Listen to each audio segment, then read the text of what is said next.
And ngayon, sobrang dami na ng usapan tungkol sa impeachment ni Inday, may mga lawyers na, meron ng mga pagtatalo kung ngayon bang 19th Congress gagawin ng impeachment, mag-special session ba, ganyan-ganyan. And it's becoming impeachment, impeachment, impeachment. And let us not forget na ang pinakamalaking issue ng bayan is yung national budget. Of course, importante si Inday. Of course, importante yung yung impeachment, ganyan. Pero ang pinaka-importante dito, because we are talking about the national budget, government operations, na makakaapekto sa lahat ng Pilipino, in terms of problema ng bayan, yun ang pinaka dapat bantayan, national budget, 'di ba? National budget. And sa part naman kasi ng government, parang putang ina ninyo, meron ngang meron ngang mga petition sa Supreme Court, parang maghunos dili naman kayo, parang maglagay naman kayo ng delikadesa na since kina-question nga yung national budget, magdahan-dahan naman kayo sa paggasta diyan. Ang nakakakaba dito, yung napakalaki na ng ni-release na budget for program funds. Kasi yung program funds, may mga criteria nga sila diyan, 'di ba? May sinulat diyan si may sinulat diyan si Goddess tungkol sa program funds.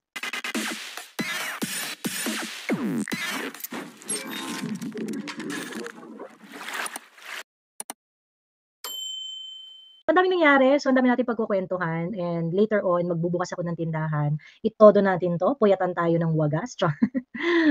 Tingnan ko hanggang saan tayo aabutin, pero ang dami nating kailangang pag-usapan kasi ang daming nangyari. Pag-usapan natin extensively yung nangyari dun sa Tricom, pagkatapos, yung mga si Inday nag-petition na to nullify the impeachment process. Attorney Delgra, Attorney Torion, and Attorney Acosta also filed a case in their taxpayer capacity para isang tabi rin yung impeachment ni Inday. Also, gigil na gigil. Sabi ko sa inyo may push and pull talaga eh. Tsaka mukhang lumalakas yung clamor na ngayon na nila gawin yung impeachment at wag nang ipadala sa 20th Congress.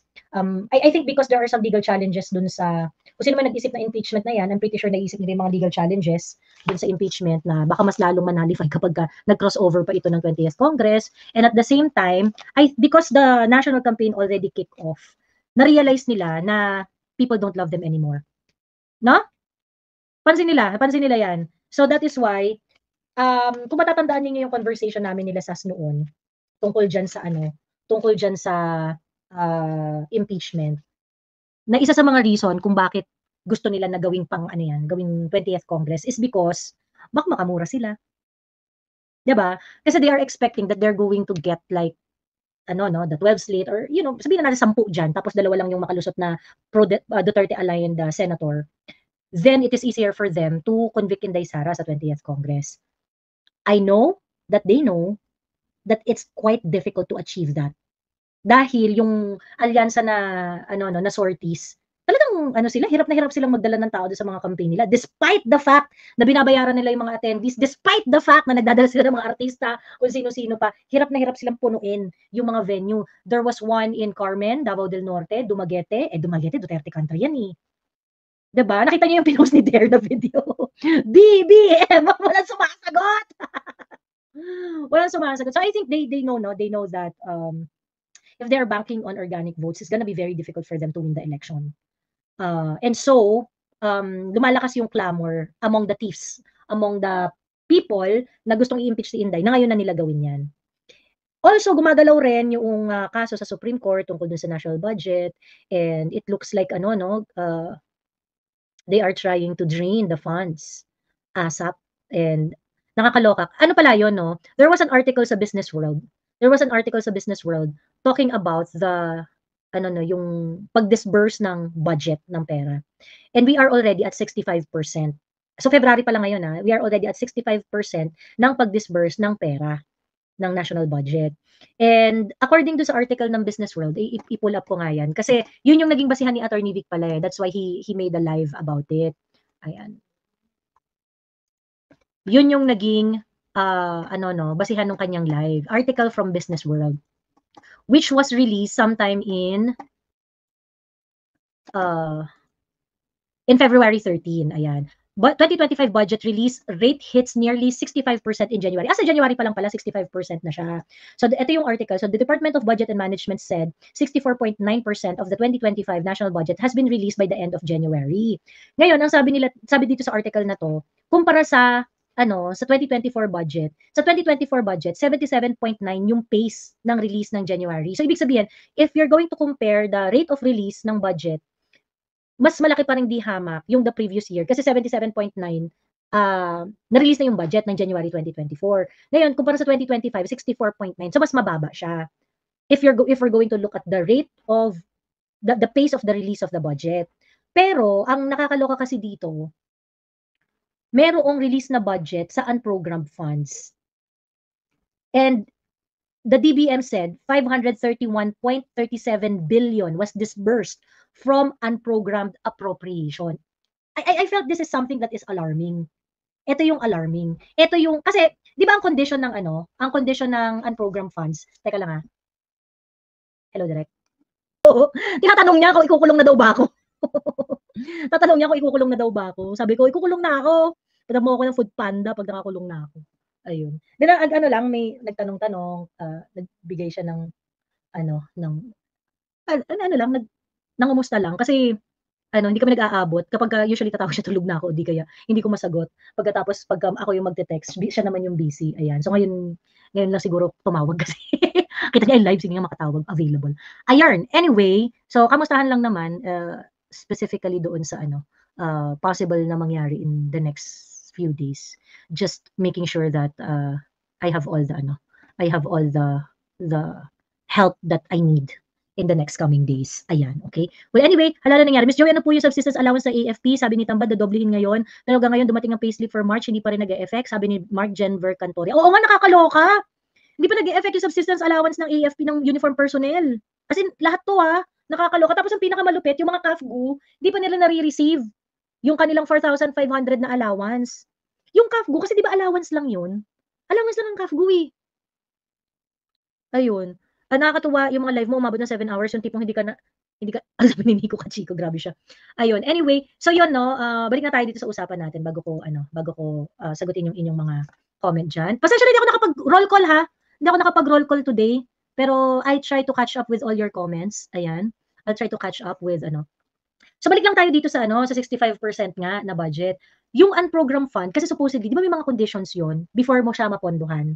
Na kailangan meron kang source, meron kang na hindi yung hindi dapat masasaktan yung nandun sa regular appropriation. Kasi unprogrammed funds, hindi yun part ng regular appropriation. Pero nevertheless, according dito sa DBM, sabi ng Business World, meron ng allotment ang unprogrammed funds na 531.37 billion. I think ito yung problematic, Ito yung problematic. Ayun. Di ba yung mga ayuda-ayuda, yung mga akap-akap, if I am not mistaken, nilagay nila yun sa unprogrammed funds eh. Di ba? Kasi supposedly, yun nga yung condition na parang, huwag kayo nagpapanik dyan kasi mapupondohan lang naman yan kapag na-meet yung criteria on how to fund unprogrammed funds. Bakit ngayon meron ka ng 500 billion na allotment dyan? Na disbursement dyan. Diba? And we are only in January. I think yun yung area na nakakatakot. Yun yung area na nakakatakot dyan.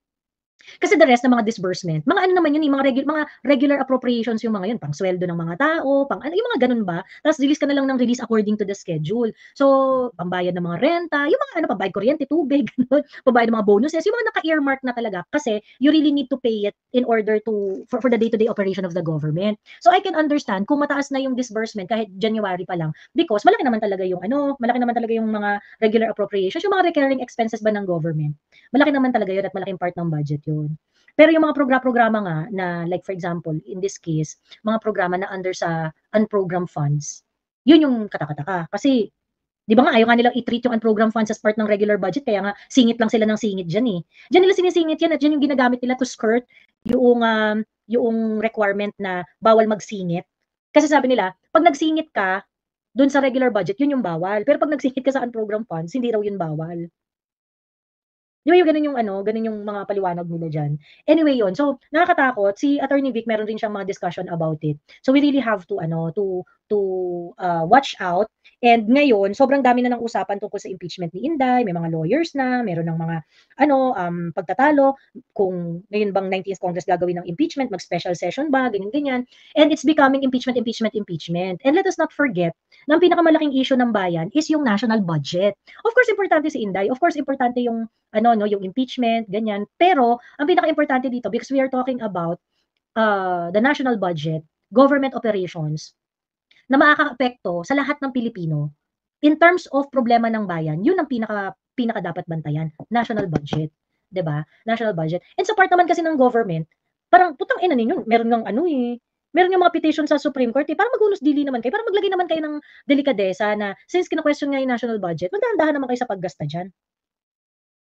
'Di ba? Mag-ano naman kayo. Ayun. Good eve, Miss Joey. Fev pa lang, paubos na ang budget. Ang mangyayari in middle of year, utang na naman at hahanapin magbenta ng government asset. Sabi ni Ma'am Lloyda Alas-as. To be fair nga, according dun sa article ng ano, according dun sa article ng Business World, yung pace ng release ng budget sa 2024 is at 77%. So ibig sabihin, last year actually, January pa lang, 77% na yung na-release na budget. Magandang tingnan kung ano yung rate ng release ng budget historically. Kung outlier ba yung 65 or 65% na na-release ng budget in order to raise suspicion tungkol sa paggasta. Siguro dapat yun yung makita natin. Pero ang ano kasi dito, kagaya nga sinabi ko kanina, ang nakakakaba dito, yung napakalaki na ng ni-release na budget for unprogrammed funds. Kasi yung unprogrammed funds, may mga criteria nga sila dyan eh, di ba? May sinulat dyan si ano eh, may sinulat dyan si Goddess eh, tungkol sa unprogrammed funds. Unprogrammed funds, DBM.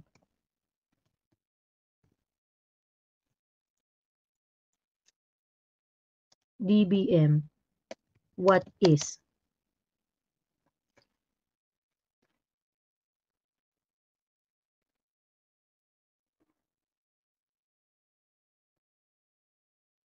O, eto.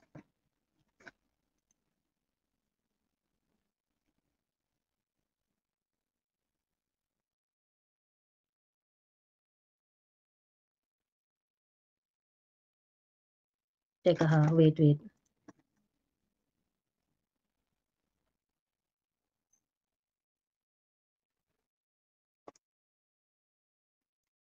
Tingnan lang natin ha, hanapin natin. Kasi, hello, old school Pinoy, hello. Nililigawan kasi ng HOR rin mga liberal. As DBP employee before, di dapat nagre-release ng budget ng biglaan kasi napupunta sa unprogram funds, madali nakawin. Sabi ni Lloyda Alas-as. Yes, di ba ma'am? For me, yun yung talaga yung nakakatakot doon. Above anything else, yun yung nakakatakot doon. Hindi yung release per se ng budget. Wait ha. Puntahan natin yung Facebook ni Goddess. Kasi I remember nagkasagutan kami ni Goddess dito eh, tungkol sa unprogram funds. Tapos meron siyang explanation, unprogrammed. Doon yung sa ano ko eh, yung isa kong Facebook na na-take down, unprogrammed.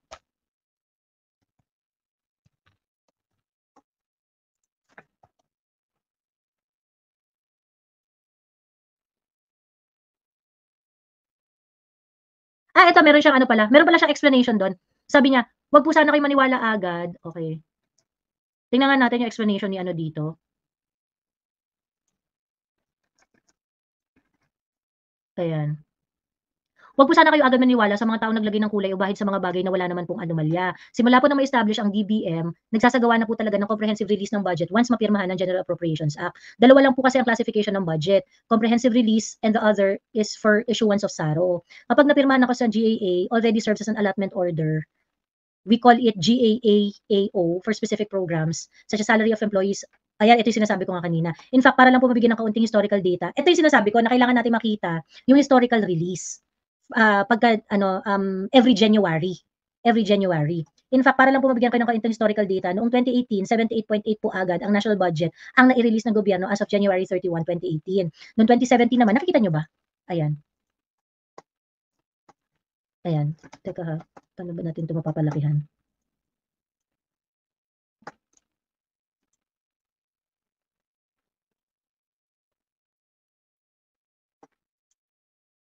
Hindi maano, no? Hindi mapalakihan. Ayan.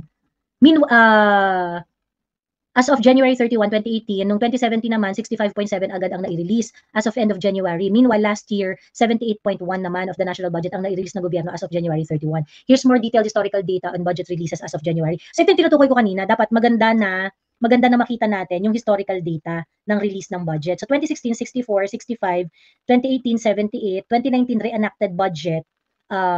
So mababa yung release kasi re-enacted nga yung budget. 2020, 51.9, 2021, 58.3, 2022, 56.1, 56.4. So ibig sabihin, medyo malaki rin to, no? Malaki rin tong 2024 at 2025. Linawin ko lamang po, kapag sinabing comprehensively release, hindi po ibig sabihin nun nagagastos o ubos kung ano man ang percentage ng pondo na mai-release. Mali po yun. Ibig sabihin lamang po nun ay readily available na ang pondo, which I agree naman dito kay Goddess. Na kumbaga yung 65% na yun, ibig sabihin, yun na yung ready. Ibig sabihin, meron ka na talagang pambayad pang sweldo, pambayad ng renta, yung mga operational expenses, yung mga regular na binabayaran, yung automatic appropriation na part ng budget. I can understand that. Walang problema doon. Ngayon, ito yung sinasabi niya, gagawin po ako bid and calamity na budget ng mga ahensya, AFP, ganyan, ganyan, ganyan. Okay, fine ha. Ito Goddess, yung mga sinasabi mo na yung mga pondo na readily available sa mga ganyan. Let's see ha. Let's see kung totoo yung sinasabi mo. Kasi last year, kahit pa sabihin natin na 78% ng budget na release na, di ba mga excuses ninyo, wala paubos na ang pera ng kinembot, ganyan-ganyan, kapag ka nagkakaroon ng mga trahedya. So, ako masyado naniniwala dyan sa part na yan. For the 2025 national budget, lahat po ng congressional insertions or mga nabago sa Congress original debt ay nakasubject mo sa FISARO. Ibig sabihin, hindi tinalakay. Eto, kaya yan yung sinasabi ko eh. Yan yung sinasabi ko eh. Hindi tinalakay ni Goddess yung release and program funds na 500 billion. Eh bakit kasama yun sa nirelease ninyo? Sa 65%. Diba? Okay, fine. Malaki yung release ninyo na budget for January kasi meron kayong comprehensive release. I can understand that. Ang question, bakit yung unprogrammed funds kasama sa comprehensive release? Diba?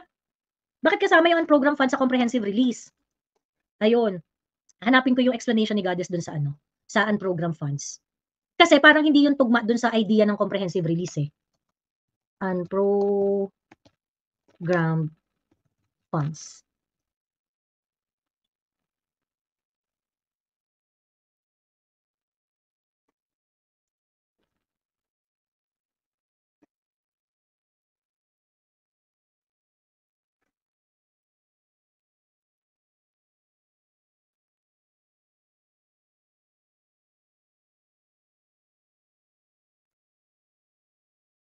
Nagkasagutan kami nito ni Goddess nung tungkol sa program funds. Kasi ang question ko, kung hindi part ng regular, kung hindi part ng yung mga yung mga rules on budget. Sinasabi kasi ni Goddess na hindi mag-a-apply yung 'di ba? Pag nag-call ng budget yung executive, yung legislative, hindi siya po pwedeng mag-go over it. Hindi siya pwedeng mag-go over it. Tapos ang explanation ni Goddess, yung rule na yan, applicable lang yon dun sa regular budget. Yung unprogrammed funds, hindi part ng regular budget. So therefore, kapag ang kinol ng executive sa unprogrammed funds is let's say 250 million, si legislative, pwede siyang mag-desisyon na gawin niya na 1 trillion, 750 million, whatever. Mas mataas dun sa kinol ng executive. Kasi yun yung explanation niya. And that it is for that reason dahil merong mga limitations ang program funds. Hindi raw siya nag-ooperate katulad ng sa regular budget kasi ang program funds daw, bago mapondohan yung mga program funds, you have to meet certain criteria. At yun nga na dapat na-comply at napondohan ng lahat ng nasa regular programs. Pagkatapos, hindi maapektuhan iyon, merong surplus sa collection, things like that. So I think it's a big question.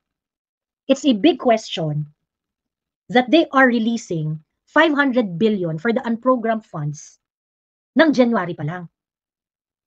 Eh, hindi mo pa nga napopondohan lahat ng hindi mo pa nga napopondohan lahat ng programa ng regular program na nakalagay doon sa regular budget eh.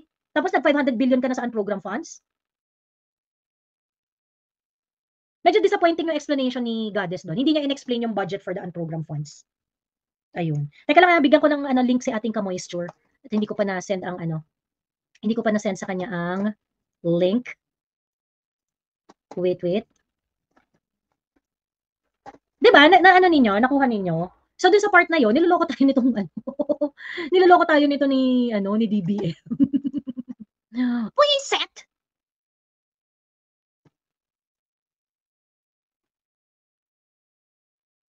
Teka lang ha. Sana gising na sana gising si Sas.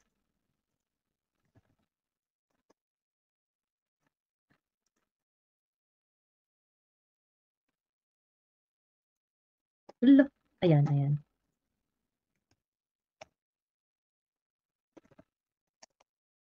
Ayan, okay. Abangan na natin maya-maya pagka sinipag yan, magjo-join yan. Ayan, papasok na lang yan ng bila na hindi natin aakalain. Char. Ayun, alam niyo naman, ang ating ka-moisture. Ayan, ipagbigyan na natin kung kumakain or whatever.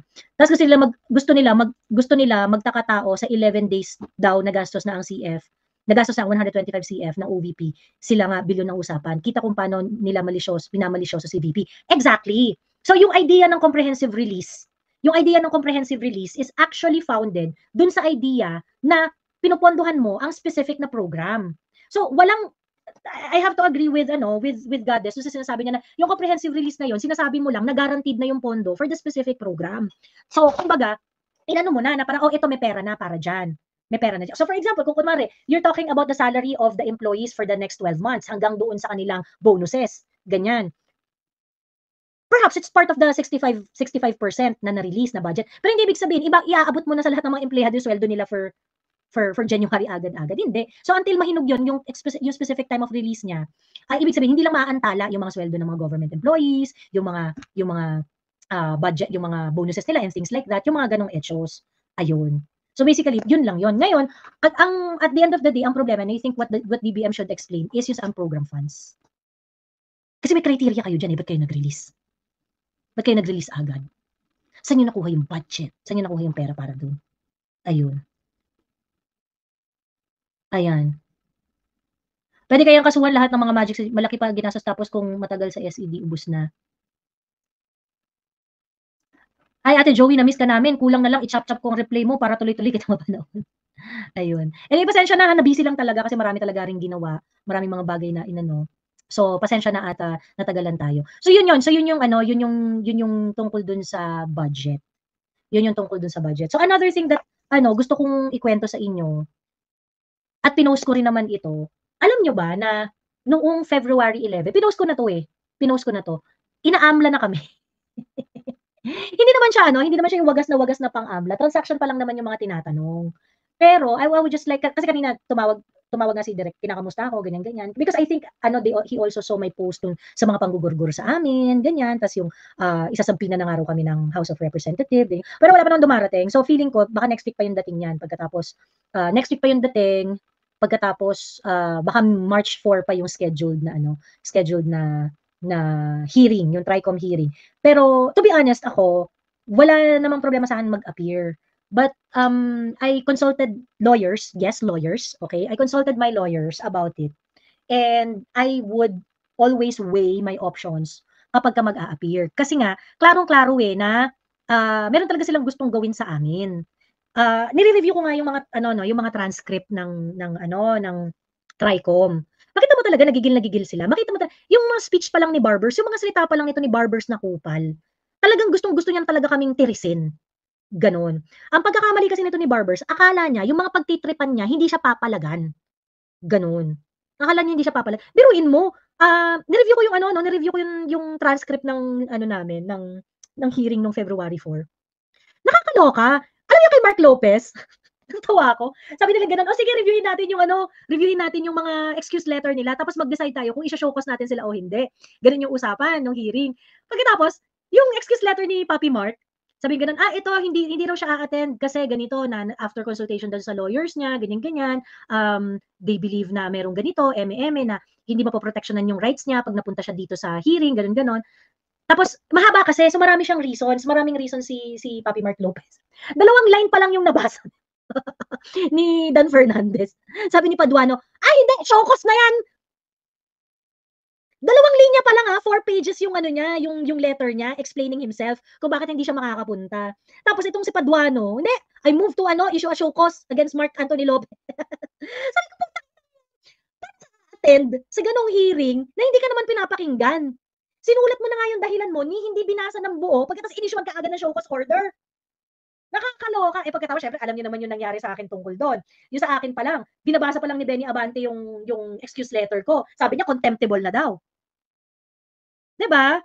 Pagkatapos, sinasabi ni Attorney Trixie na, well, meron kaming issue tungkol sa legality ng subject matter ng inyong inquiry because that is not supposed to be done by the joint committee. Kasi yan, prior restraint. I think like that, may mga legal may mga legal arguments na ni-raise si Attorney Trixie. Pagkatapos ang reaction nila kay Attorney Trixie ay legal, nyo nga to, pag-aralan nyo nga kung paano madidisbar to si Attorney Trixie. Putang ina. Ate Joey, si Board Productive na suspend ata, nawala page na pati group sa Messenger. Talaga ba? Oo nga, kiniklik ko yung ano, kiniklik ko yung page ni nasa notification ko kasi. Board productive. Hindi na nga siya lumalabas. Hindi na nga lumalabas si board productive. Ito. Nag-post siya. Meta has restricted my page and I received notification that several of my posts were removed. It seems that this was largely due to reports from certain groups.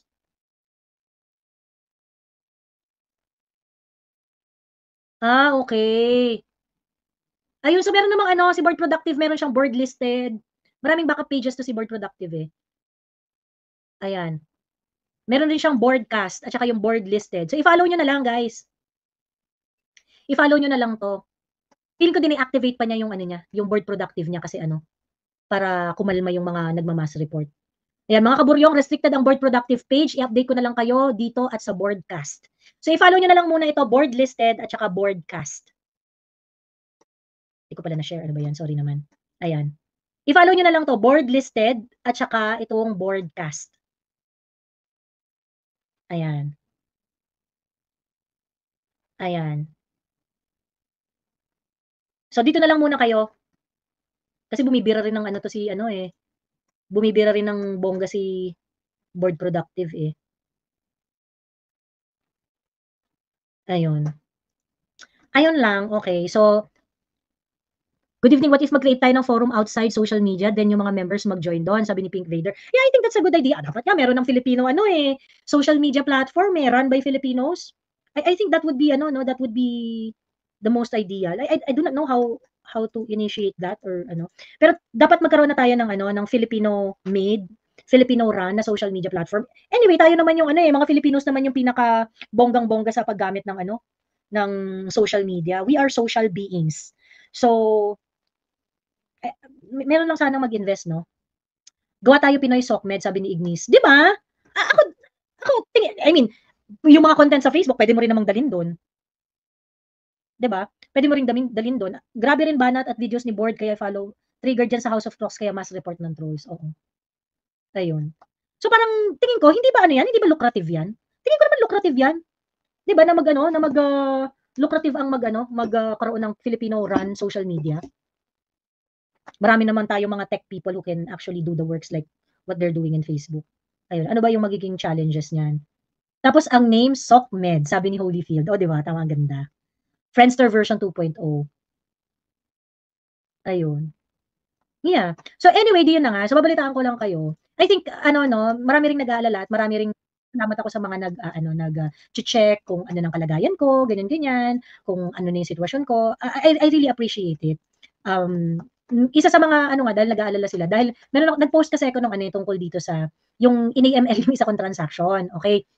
So I would just like to explain it really clear, clearly, kung ano yung nangyari dun sa ano, kung ano yung nangyari dun sa inquiry. Ganito kasi, okay? Ako kasi familiar ako sa mga ano, sa mga, yung mga ganyan, yung mga transaction na, ano, no, about, yung mga transaction about na anti-money laundering related. So ngayon, wala naman kasing problema kung kunwari tatanungin yung transaction ko, ganyan-ganyan. All you need to do is explain. So ngayon, madali lang naman kasing ma-distinguish kung legit ito na inquiry from your bank or not, okay? Kasi ang Union Bank kasi talagang online based talaga yan eh. So pag nag-i-inquire sila, email talaga, and then they're going to contact you via email, and they're going to contact you through mobile. Itatawagan ka kung ano yung registered phone mo sa kanila and things like that, and ganyan. So anyway, ano ang tawag dito? Meron akong transaction noong December 26 na regular ko naman na transaction yun. So kumbaga parang hindi naman siya out of pattern, hindi naman siya, I don't think it is something that will really warrant an inquiry, ganyan. Nevertheless, nag-inquire tong si bank. Ako kasi nalalabuan ako na sa bangko manggagaling yung inquiry. Kaya nga doon sa explanation ko, sabi ko, itong inquiry na to malamang galing to sa anti-money laundering, ganyan. And I have a reasonable belief na galing siya sa AMLC kasi December 16, inutusan na ni Barbers ang mga law enforcement na mag-inquire sa mga malicious vloggers and trolls. Ganon. Sa totoong buhay, di ba naman nakabahan dito? Kahit unang-una, hindi ako mayaman. Konti lang ng pera ko. So, lahat ng pera ko, kaya kong i-explain kung saan galing yan. Hindi naman yan marami. Diyos me. Hindi man yan marami. So, madali lang i-explain. O, di tinanong niyo kung para saan yung transaction yan, saan galing yan, anong source of fund yan. I can explain it. There's no problem. Why? Kasi po, konti lang ang pera ko. Konti lang ang pera ko. Alam ko kung saan lahat ng gagaling yung pera ko. Ganyan. But nevertheless, it's obvious na ano no, na yun nga na parang pino-profile nila, you know, medyo syempre parang kahit papaano if it's really coming from AMLC, the first thing that I parang I focus on dun sa issue na yun is bakit? Bakit ako talaga yung i-inquirean niyo ng ganyan, Diyos ko.